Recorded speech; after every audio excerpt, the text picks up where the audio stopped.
Assalamualaikum warahmatullahi wabarakatuh. Alhamdulillahirabbil alamin wassalatu wassalam ala asyrafil anbiya wal mursalin sayyidina wa maulana Muhammadin sallallahu alaihi wasallam wa ala alihi wa ashabihi wa junudihi wa ansarihi wa man tabi'ahum bi ihsanin ila yaumiddin. Faqala ta'ala fi kitabihil karim wa huwa asdaqul qailin. A'udzu billahi minasyaitonir rajim. Bismillahirrahmanirrahim. Qul huwallahu ahad. Allahus samad. Lam yalid wa lam yulad wa lam yakul lahu kufuwan ahad. Shadaqallahul azim. Para pemirsa sekalian, alhamdulillah kita akan berjumpa dalam sesi meyakini keesaan Allah Subhanahu wa Ta'ala. Kita tahu bahwa Islam datang dahulu dibawa oleh Rasulullah Muhammad SAW di Makkah, dan waktu itu dunia mengenal Makkah disebut dengan istilah, maksudnya kondisi masyarakatnya, budayanya, keadaannya disebut dengan istilah jahiliyah. Apa itu jahiliyah? Kira-kira begini, meminjam istilah dari katakanlah seorang ulama bernama Ibnu Taimiyah.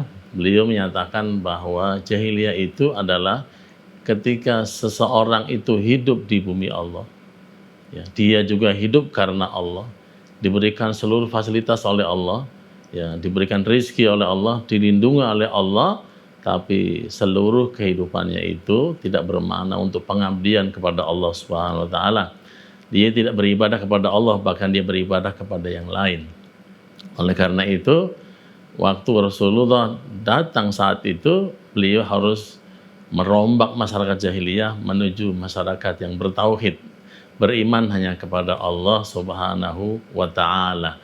Dan waktu itu tugas beliau memang luar biasa berat, karena harus berhadapan dengan orang-orang yang selama itu mengenal Allah hanya sebatas nama, tetapi Allah juga disandingkan Tuhan-Tuhan lain, ya.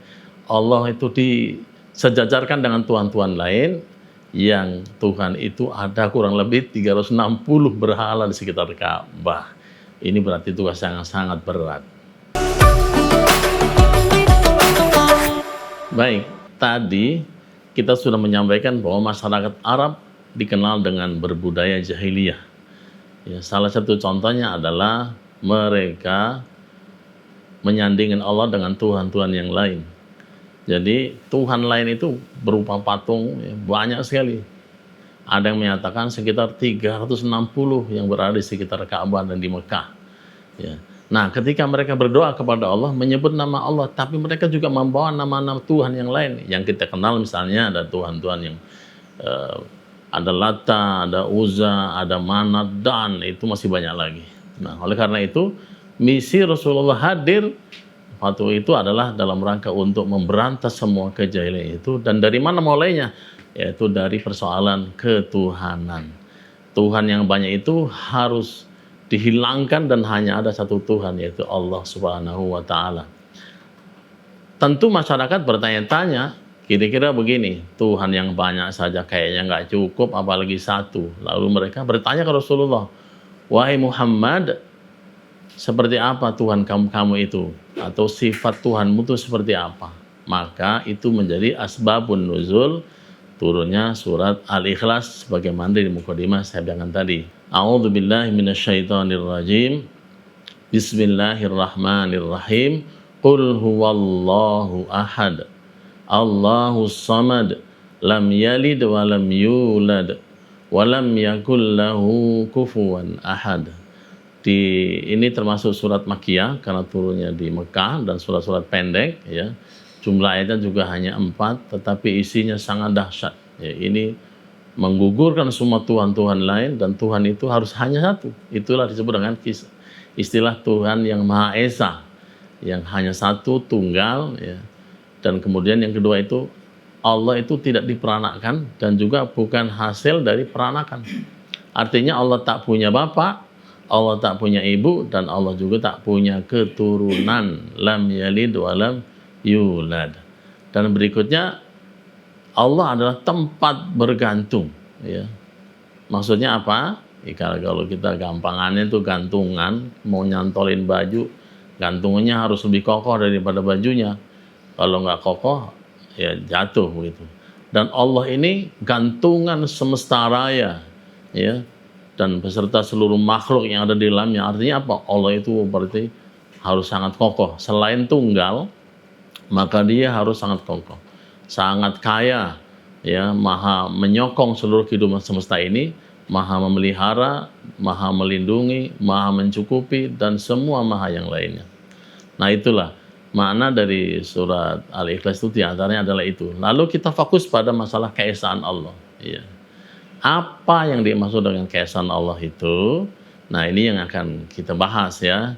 Karena topik kita hari ini sebetulnya adalah tentang meyakini keesaan Allah. Sebelum kita bahas lebih lengkap, maka sungguhnya saya mau sampaikan kembali ke tadi bahwa budaya bangsa Arab itu jahiliyah. Tapi pada waktu itu sebetulnya ada dua imperium adidaya yang berkuasa, ya, yaitu antara Romawi dan Persia. Kita bedah dulu agamanya apa mereka. Romawi kurang lebih ya menganut agama Kristen, baik kerajaan maupun rakyatnya sebagian, ya.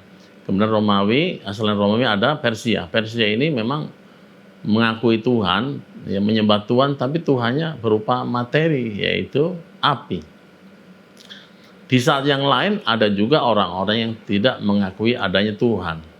Jadi memang surat ini turun di saat yang sangat tepat ketika Allah ingin mengembalikan bahwa sungguhnya dulu agama mereka semua, agama nenek yang mereka itu berasal dari satu agama, yaitu agama Islam, yang dengan satu Tuhan, konsep monoteisme, bukan politeisme. Tapi dalam perkembangannya nanti orang ada yang kemudian mengingkari Tuhan, jadi tidak mengakui adanya Allah yang Esa itu, tetapi juga ada orang yang mengakui Allah yang tadinya Esa, dari mulai Nabi Adam, Idris, Nuh, Hud, Soleh, ya, itu Esa, tapi kemudian berubah, ya, ada konsep ketuhanan yang lebih dari satu, bahkan Tuhan punya anak, ya, bahkan juga Tuhan harus beristri, begitu kan, ribet. Itulah kemudian konsep Islam turun untuk mengembalikan konsep Tuhan yang salah itu, ya, konsep Tuhan yang beraneka banyak itu hanya pada satu Tuhan. Itulah kemudian Allah menurunkan surat Al-Ikhlas sekaligus untuk menjawab tantangan orang-orang musyrik Basar itu, juga untuk mengenalkan pada dunia bahwa Islam hanya mengenal monoteisme yang dulu dibawa oleh Nabi Ibrahim, ya, bahkan Nabi Adam dan seterusnya. Sampai terakhir sebetulnya Nabi Isa pun menyatakan bahwa Allah itu Esa dan dia, Nabi Isa, hanyalah Rasulnya yang bertugas untuk menyampaikan dakwah kepada umatnya. Para pemirsa sekalian, itulah, ya, sekitar atau seputar asbabun nuzul dan keadaan dunia pada waktu itu tentang persepsi mereka terhadap Tuhan. Ya, nanti selanjutnya kita akan bahas pengertian keesaan Allah. Bangsa Indonesia tentu sudah tahu, ya, karena Pancasila kita juga yang pertama berbunyi ketuhanan yang Maha Esa. Nah, namun saya akan menjelaskan pengertian Esa yang seperti terdapat di dalam Quran surat Al-Ikhlas ayat pertama itu. Qul huwallahu ahad. Ya. Esa yang dimaksud adalah pertama dari sisi zatnya, dari sisi Allahnya sendiri. Allah harus satu, nggak boleh lebih. 1/2 juga nggak boleh, 1/4 juga nggak boleh, ya, hanya satu, tunggal. Dia maha tunggal, ya. Arti satu ya nggak ada yang lainnya, ya, dan hanya Allah. Dia satu, ya, dalam hal zatnya. Memang Allah itu hanya satu, ya. Dan kita nggak perlu bertanya Allah sekarang ada di mana, macam-macam, ya. Yang jelas pertama kita dikenalkan bahwa Allah itu satu. Mengapa Allah mendeklar demikian? Ya tadi latar belakangnya. Karena banyak orang mengakui Tuhan itu sampai di Quran surat Al-Baqarah misalnya 165. Wa minan nasi may yattakhidhu min dunillahi andada yuhibbunahum kahubbillah walladzina amanu asyaddu hubban lillah. Jadi 360 itu bukan hal sedikit. Ya. Kita kan berpikir kalau Tuhan ada 360, kitanya capek kan. Bagaimana mungkin kita diatur, dikendalikan oleh Tuhan yang jumlahnya banyak itu, ya. Mau satu aja kayaknya kita kelelahan kira-kira begitu ya. Habis Ramadan ada perintah apa lagi gitu. Nah, itu pertama, pengertian keesaan Allah dari sisi zatnya. Yang kedua, tentu dari sisi sifatnya. Karena asbabun nuzul ayat ini yang ditanyakan adalah sifat Allah. Nah, paling gampangnya kita bangsa Indonesia itu mengenal sifat-sifat Allah yang wajib itu ada 20 sifat. Ya, itu yang sudah kita hafal dari dulu. Kalau konsep ini memang bersumber kepada Asy'ariyah, Maturidiyah. Dan itu termasuk konsep dari Islam Ahlus Sunnah wal Jamaah. Itu yang kita belajar dan itu yang kita yakini. Ya, ini konsep ini ditemukan ya karena memang hasil dari para ulama ya melakukan pendalaman terhadap wahyu Allah. Ya. Oh, ternyata itu pertama misalnya Allah itu wujud, artinya ada. Ya. Meskipun tidak ada dalil khusus yang menyatakan bahwa Allah itu ada, tapi semua dalil itu menyatakan Allah itu ada. Misalnya Qul huwallahu ahad itu sudah menyatakan bahwa Allah itu ada dan jumlahnya satu begitu. Misalnya di ayat kursi yang kita hafal ya juga sama. Di ayat yang lain juga sama, Allah itu menjelaskan dirinya ada begitu ya. Dan keberadaan Allah ini tentu kita yakini bukan dengan dalil IQ semata, tapi juga lebih kepada keyakinan bahwa fenomena alam yang terjadi selama ini semuanya itu menunjukkan bahwa Allah itu ada. Tetapi saya menyampaikan, saya tidak akan membahas sifat 20-nya. Bahwa untuk mempelajari tentang sifat-sifat Allah itu ya paling mudahnya adalah kita pelajari sifat yang 20 itu ya. Yang mulai wujud, qidam, baqa, mukhalafatul lil hawadisi dan seterusnya. Nah, pemirsa sekalian, kemudian Allah Esa dari sisi apanya? Tadi sudah pertama zatnya, tunggal, sifatnya. Sebetulnya sifatnya ini menjelaskan tentang surat Al-Ikhlas sendiri dari 1 sampai 4 itu. Ya, misalnya tadi di depan sudah sampaikan Allah itu As-Samad, artinya apa?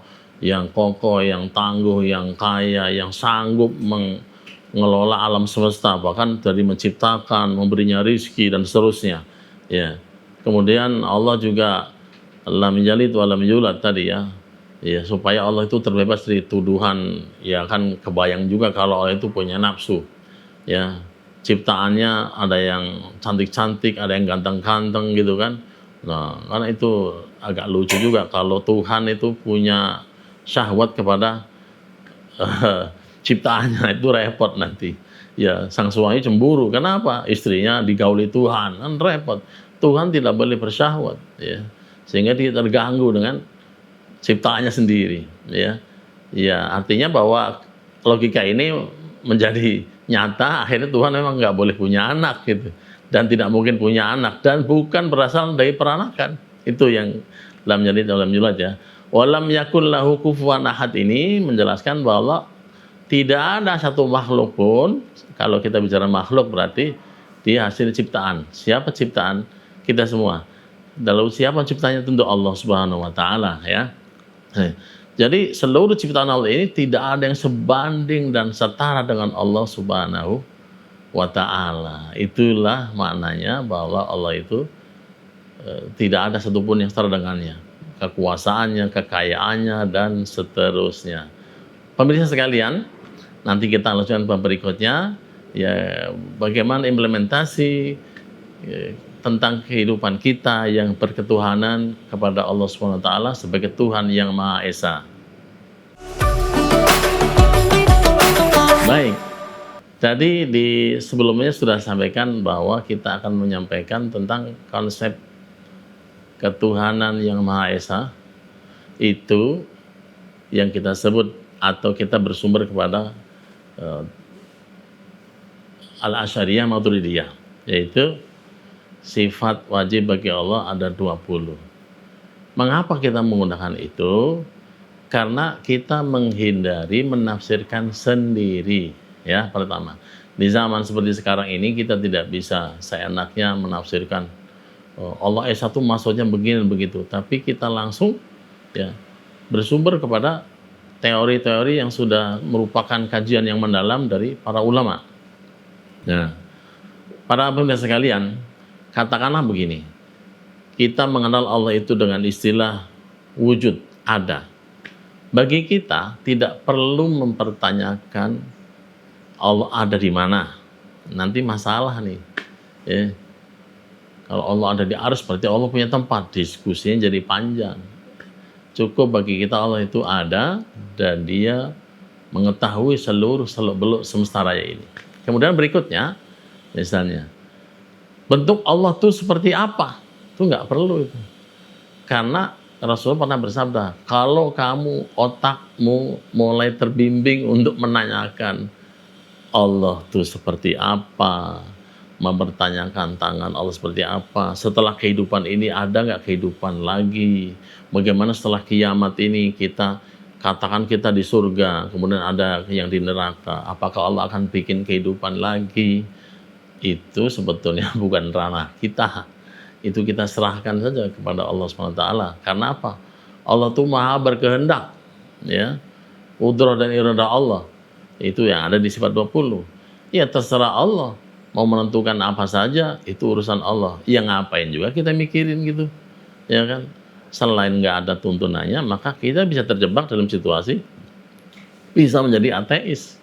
Apalagi ada provokasi yang kemudian kita kalau gitu ini ternyata teori-teori doang dong, emang nggak ada buktinya. Nah, wah ternyata semesta raya ini ada dengan sendirinya, ya nanti juga hancur dengan sendirinya. Ya, kalau sudah mengarah ke sini, ya ini berbahaya. Tetapi kita bisa menghadirkan dalil fenomena tentang keyakinan pada Allah itu bahwa Allah itu ada jelas. Apa itu? Fenomena pengabulan doa. Dan itu sudah banyak manusia mengalaminya. Ya, para nabi-nabi dan rasul. Katakanlah paling fenomenal mungkin kita melihat sisi kehidupan Nabi Ibrahim alaihissalam ya. Ya, ketika beliau harus berhadapan dengan kekuasaan yang zalim, beliau harus dihukum karena mendakwakan Islam. Dengan cara apa? Beliau diikat ya. Kemudian disiapkan semacam kayak ketapel begitu ya. Ini memang sangat atraktif begitu ya. Beliau diikat, kemudian dilempar pakai ketapel. Kemana arah lemparannya? Kepada lautan api yang sudah disiapkan. Ya, luar biasa, api yang sangat besar. Ketika beliau dilempar itu, maka Jibril turun. Ya. Dalam perjalanan Nabi Ibrahim itu sedang menuju api itu, Jibril turun. Kepadaku, kamu butuh pertolongan enggak? Kata Nabi Ibrahim, enggak. Kepadamu aku enggak butuh pertolongan. Kepada Allah iya, begitu ya. Ya kata Allah, ini berarti akidah Nabi Ibrahim nih. Keyakinan pada Allah yang sangat kuat. Sampai bantuan Jibril aja ditolak gitu. Ya, maka Allah firmankan yang terkenal ya. Ya narukuni bardan wasalaman ala Ibrahim. Wahai api yang menyala bergolak panas itu. Ya kata Allah, jadilah kamu dingin dan selamatkan Nabi Ibrahim. Maka Nabi Ibrahim masuk dalam kobaran api itu justru dengan situasi yang sangat nyaman sampai beliau ketiduran. Inilah konsep ketuhanan yang kita pahami bahwa memang Allah itu ada dan sangat berkuasa. Ya. Saat kita butuh pertolongan, Dia pasti akan datang menolong kita. Syaratnya apa? Kita beriman kepadanya. Dan ingat, iman itu harus kita yakin dalam hati, ucapkan dengan lisan, dan kita amalkan dengan perbuatan. Pemirsa sekalian, tentu saya nggak akan bahas ya, sobat 20 kelamaan tuh di sekolah. Ya. Baik, akhir video kita kali ini adalah akan menyimpulkan tentang tadi uraian saya dari awal. Jadi pertama, Esa yang dimaksud adalah Esa secara zatnya. Allah itu tunggal, ya, tidak berasal dari sesuatu apapun, tidak terikat oleh apapun, ya. Dia ada dengan sendirinya, ya, mukhalafatul hawadisi, qiyamu binafsihi, ya, wahdaniyah, qudrah iradah itu menjelaskan bahwa Allah itu ada dengan sendirinya. Allah itu Maha Esa, Allah Maha Dahsyat, Allah Maha Kuat, Allah Maha Hebat. Lalu Esa dalam hal apa? Esa dalam hal sifat-sifatnya, tidak ada yang menandinginya dari sifat itu. Ya, yang ditunjukkan nanti dengan doa Musa kepada Allah, ya, minta diselamatkan dari kejaran Firaun, maka Nabi Musa disuruh melemparkan tongkatnya ke lautan, laut pun bisa terbelah itu atas kehendak Allah. Nabi Isa bisa menghidupkan orang yang sudah mati atas kehendak Allah. Nabi Muhammad, Nabi kita Muhammad SAW bisa membelah bulan atas kehendak Allah Subhanahu wa Ta'ala. Kemudian yang berikutnya, dari tindakannya tadi itu, tindakan Allah yang membelah bulan, tindakan Allah yang membelah lautan, tindakan Allah yang ngasih makan semesta raya ini tanpa kurang, tidak bisa ditandingi dengan tindakan-tindakan yang lain. Siapapun dia, Fir'aun bahkan tenggelam di lautnya Allah, yang menyatakan wa qala ana rabbukumul a'la. Jadi Fir'aun itu ngaku ada Tuhan juga, cuman dia merasa dirinya paling tinggi, mengalahkan Allah sekalipun. Kalian sebetulnya ini hanya menjelaskan bahwa karena semua tadi sudah saya ungkap itu, akhirnya kesimpulannya apa? Bahwa Allah itu tidak ada satupun di dunia ini yang selevel dengannya, yang setara dengannya, ya, yang mampu mengungguli, jangan mengungguli, menyaingi juga tidak, ya. Luar biasa. Jadi inilah bahwa Allah telah mengajarkan kepada kita lewat Nabi kita, para ulama kita, Allah itu Maha Esa, ya, dan ini sangat sesuai dengan prinsip negara kita, ya. Pancasila, sila pertama adalah ketuhanan yang Maha Esa. Berarti sila ini sangat Islami, sesuai dengan Quran, ya, surat Al-Ikhlas, ya, ayat pertama. Demikian dari saya hari ini, semoga ada manfaatnya. Billahi taufik wal hidayah, walafu minkum. Assalamualaikum warahmatullahi wabarakatuh.